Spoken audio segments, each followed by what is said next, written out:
Hello, and welcome to the Catching the Octopus podcast. Here, we will explore how connecting inward gives us an advantage outward.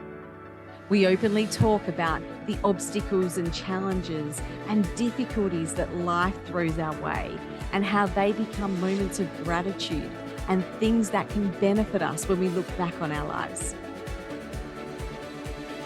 I'm your host, Niomi Hurley, and it is my mission to bring you top quality guests that will share with you openly their obstacles and also the techniques they use to go inward that strengthens the way that they serve themselves and others at the highest level. Thank you for joining. Let's get started. Hello, and welcome to this episode of Catching the Octopus podcast. Today, I wanted to go through and recap my interview with Karl Moyse. So Karl, it was great speaking with Karl. It was great having him in for the interview. And we spoke about quite a range of different things around the technology area, right? Because that's his background and that's his specialty area. But I think one of the things I just wanted to first speak about and raise and recap of what he was saying was it was about risk, right? It's about life is a big risk sometimes that sometimes we choose not to take and we can get stuck in comfort zones. But the statement that Karl made was when you're the business owner, you carry the risk. And this is something that not a lot of people realize. So they look at people in business, and especially when we're an employee in a company, we can tend to think that we're hard done by and it's unfair and why aren't we getting profit share and all those sorts of things. But we fail to think about the triumphs and the troubles and the obstacles that these business owners have gone through to get where they are. And so when I was speaking with Karl, it came up about the whole COVID situation and how when we are a business owner and things go wrong, global pandemics, financial crises, all those sorts of things, it's not just our business that is at risk. It's us personally a lot of the time as well because of what we invest into those businesses. And that can make it a really scary journey. And, coming out of corporate and going into your own business isn't for everyone. And I get it. And it's not easy. It's very rewarding for most part, but it definitely isn't the easy road, right? And, with myself, it's cost my family financial situations, especially in the early days, right? With the earning potential I had from my corporate role versus starting a business. It has been rewarding though, because it's given me more time to spend with my family. It's been risky because with business, you don't know when customers will drop off. You don't know sometimes what the next month looks like. You're going a lot on faith. But it's rewarding because you have the flexibility to schedule in when you need to. You know that what you're working for is you and your family and serving those around you. And that can be very rewarding as well, rather than serving and giving value for someone else's business, for someone else's family, right? And it also means that you get to show up in an authentic space. There's no censorship when you're in your own business, unless you're self-censoring, I suppose. So I really love that. I love how Karl spoke about that. And as leaders, we also show up. And when we show up, there's risks as well with how we show up. There's people that are modeling our behaviors. And so decisions we make, actions we take, thoughts that we have, conversations we make, all of those sorts of things come with risk. Risk of saying the wrong thing, doing the wrong thing, modeling the wrong thing to the people around us.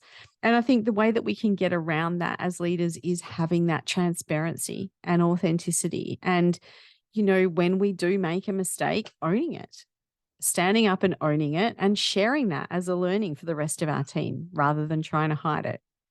I think as leaders, when things aren't going well, is having transparency. Now, it doesn't mean you have to disclose every detail to the members of your team, but being transparent and letting them know things aren't great at the moment. But I'm going to keep working, and I can promise you that I will do the best I can to make sure that everything comes out okay, or that I serve you at a high level. And if you have consistency with that, and you've been modeling the right things, doing the right things, and thinking and saying the right things, then they'll believe you, right? And that will take away some of their fear and the risks associated with that. I think what else Karl was saying is talking about all knowledge we have is built on knowledge that has been built before. And that was really quite powerful, because yes, we can come up with our own unique ideas. And yes, there's some of us that are a little quirky and a little weird. Actually, I heard today that the definition of weird, I need to look it up and confirm it. One of you might be able to let me know. The definition of weird is remarkable, remarkably different, right? And so bring out your inner weird, is what I say. But, some of us are weird, some of us are quirky.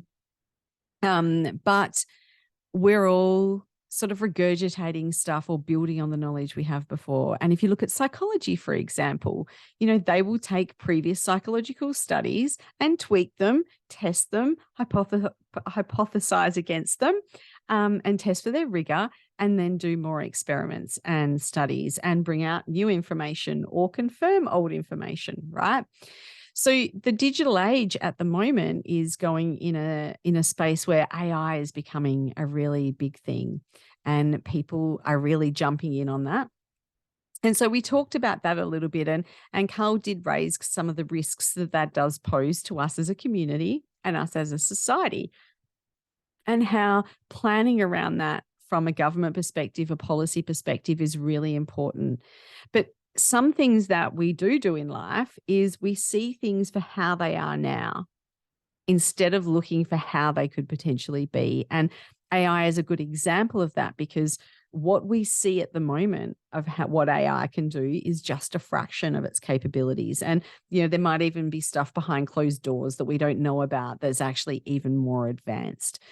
And so when we're in leadership, and when we're in business, and when we're parents and friends, and even just serving ourselves, we need to take stock and take notice of that, what's happening around us now is only just a small portion. There's hidden things there that we aren't probably considering, or there's potential for change in that we need to plan for and consider and take stock of and notice of.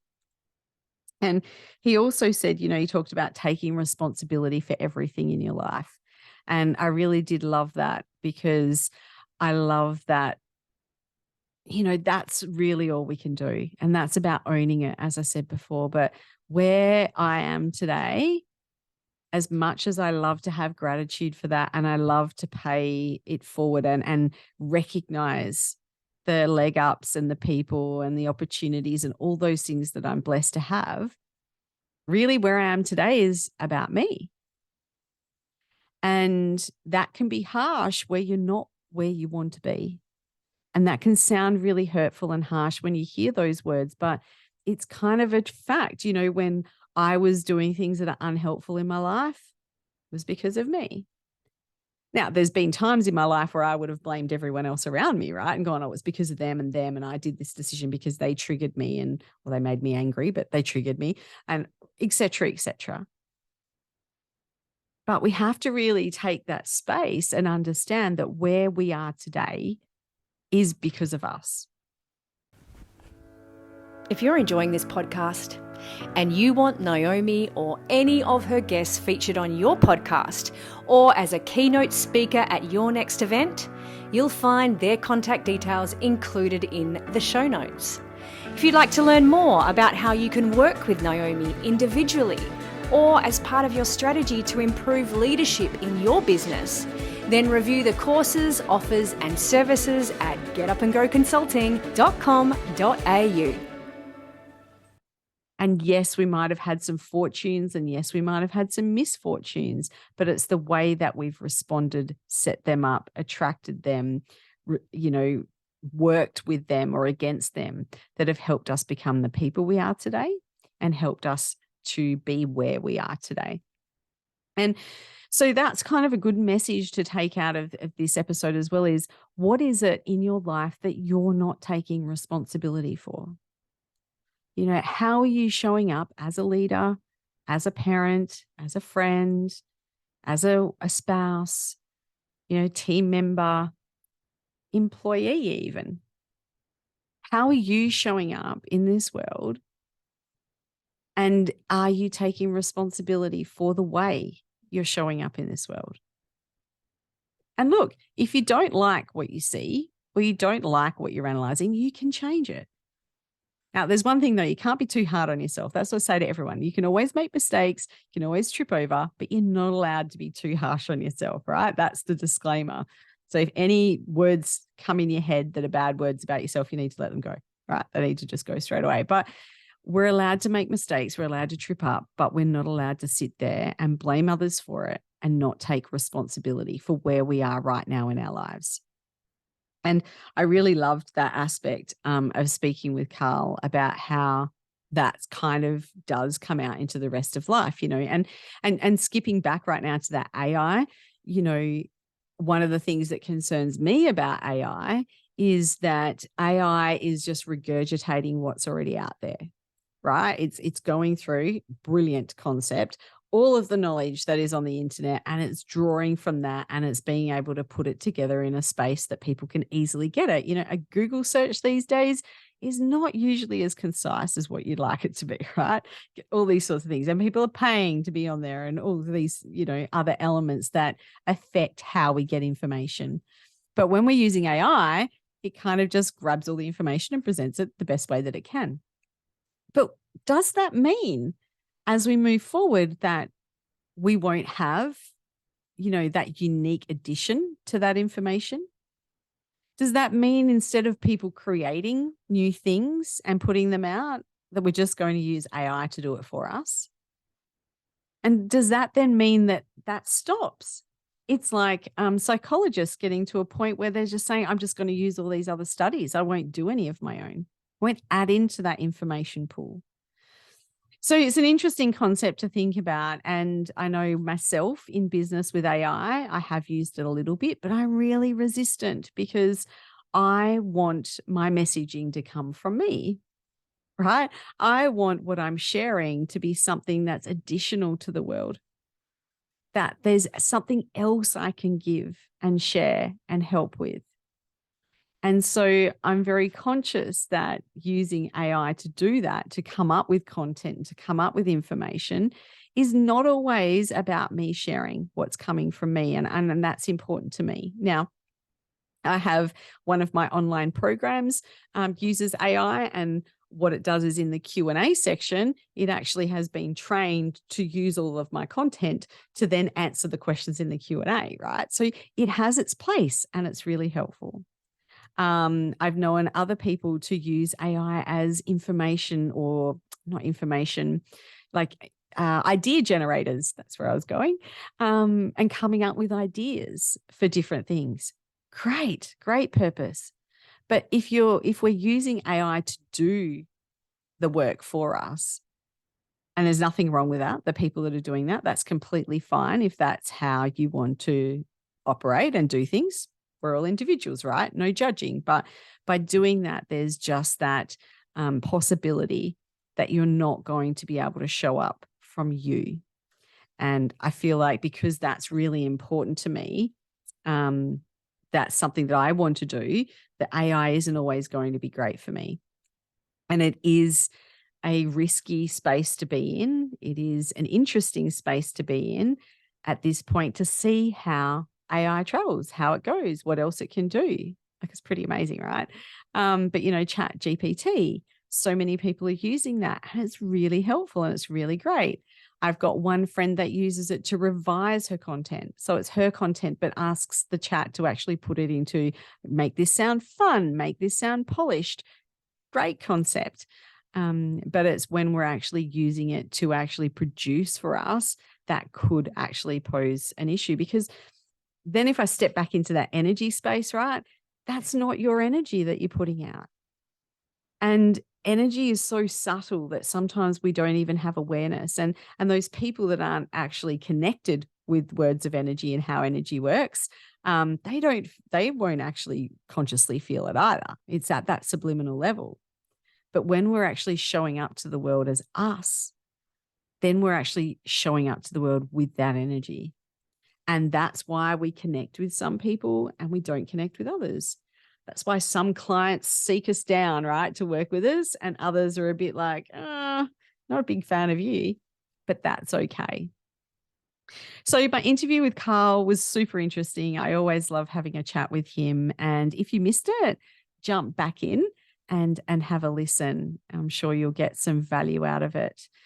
And so thank you very much for joining me. I hope you've got some value out of this episode, and I look forward to serving you in our next episode. Thanks for joining in and listening to this episode of Catching the Octopus podcast. It's been great having you here. And if you'd like to go and like and subscribe and maybe even leave a 5-star rating if you think it's worth it, I'd really appreciate it. I look forward to seeing you in our next episode.